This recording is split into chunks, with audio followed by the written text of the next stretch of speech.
हमारे YouTube channel में आप सभी के स्वागत बाय। सावन के महीना चलत बाय और सबसे पहले तो आप सबन से निवेदन बाय कि हमारे YouTube चैनल का सब्सक्राइब कर लें ताकि हमार जो भी वीडियो होए आप तक सबसे पहले पहुँचे। रंगीला म्यूजिकल ग्रुप हमारे चैनल के नाव बाय और देखें कैसे एक पत्नी अपने पति से अपने पिया से काव कहत बाय सावन के महीना में।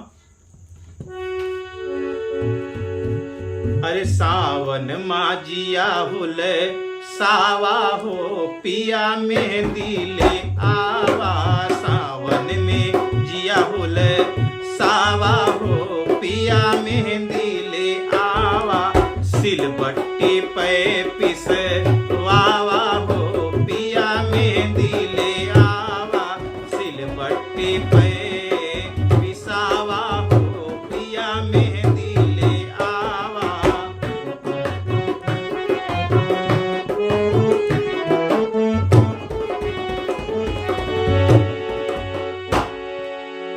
गोरे गोरे हाथन माँ मेहंदी लगावा, गोरे गोरे हाथन माँ मेहंदी लगावा,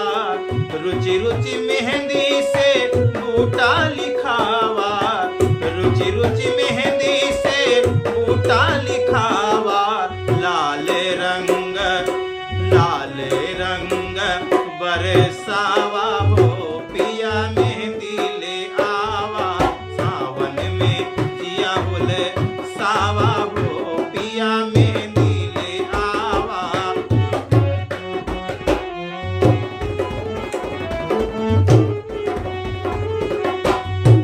और के बाद मकाऊ करा मेहंदी रचाए के झुलवा झुलावा, मेहंदी रचाई के झुलवा झुलावा, पेंग बढ़ाई के कजरी गावा,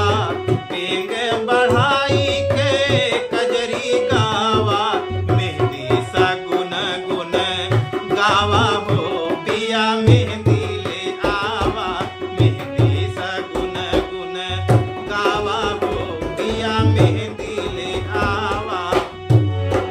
सावन में जिया हुले सावा हो पिया मेहंदी ले आवा, सावन में जिया हुले